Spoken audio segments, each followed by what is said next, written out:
Some being here. Y'all don't know what you're taking. Y'all came here to find out about better living, did you? Stevia. Yeah, not stevia. Yeah. Right. Stevia is a natural sweetener. Yeah. Every one of you's got a computer, do me a favor. Go home and just type in Splenda. Or better than that. Let's give you a good about 8 hours reading or more. Type in sugar and artificial sweeteners. And then read everything that comes up.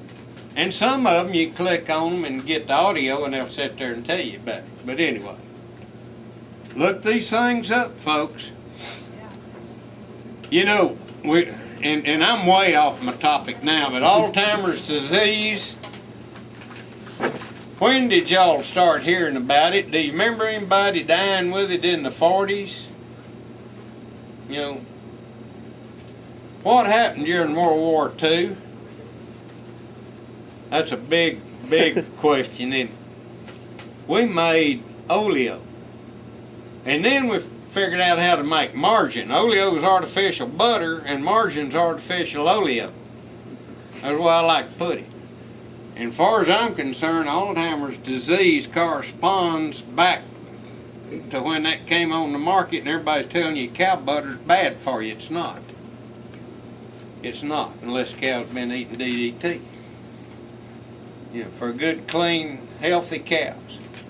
I sell, by the way, I am president of San Marcos New Braunfels Farmers Market Association. I also sell peaches at the downtown Austin market, and I sell at Sunset Valley. And they pretty well want everybody there to be totally organic. Back before I retired in '95 as county agent, I already had up to 100, 150 fruit trees, and I'd been talking to Malcolm Beck quite a bit. He and I become, I think, pretty good friends enough that last summer he invited me down and fed me fresh roasting ears that we had to pick before we put them on the fire to eat, and he introduced me to the new head of the UTSA, head of the science department, the new one there. Got to visit with him, get to know him. But anyway, that, and when I started using compost tea to spray the trees, Malcolm had to make it for me until I built my own little kind of behind the barn deal that I wouldn't really show off. It's not pretty, but it works. But I build my stuff out of scraps and recycle stuff. And but anyway, I guess better get back to the talk that I'm on. Malcolm had me. I'm gonna give part of a talk that Malcolm had me give at San Antonio, I guess, back in '96 or so. And here's how it goes. It starts off.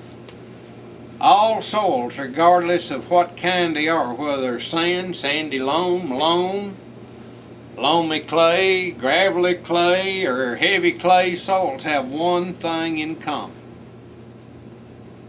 And I'm going to ask you, what is it? Sodium montmorillonite. They all need organic matter. Just getting close. They all need organic matter.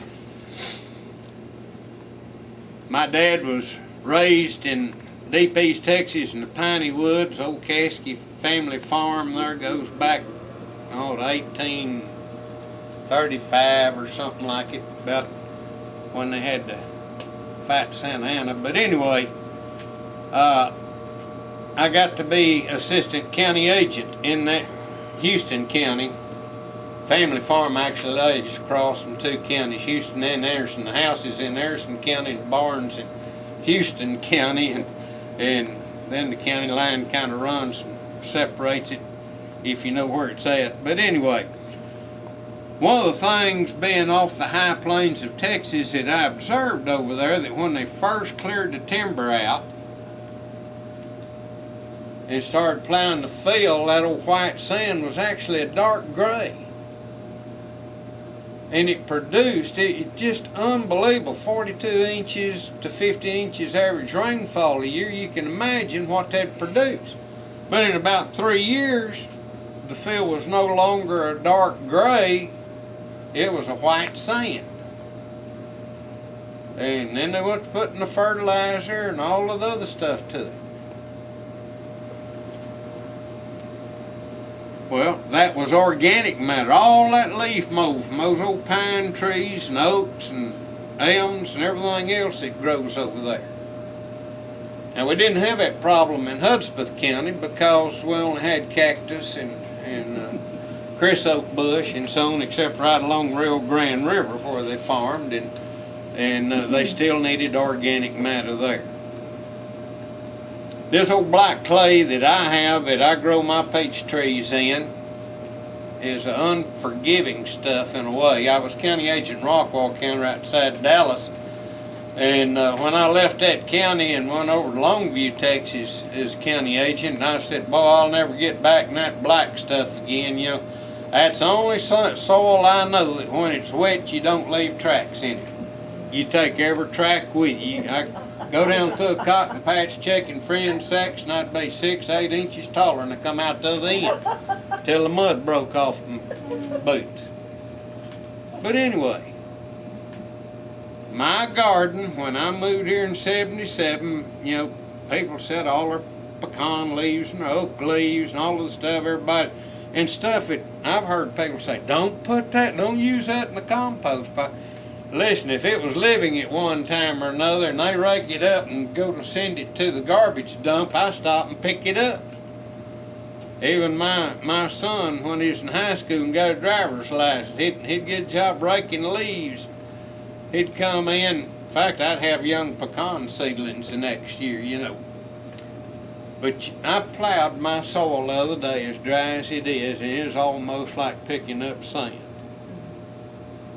The fact that there where we had a little bit of a garden that last year I put 4 or 6 yard dump truck loads of compost on it, didn't hurt it any.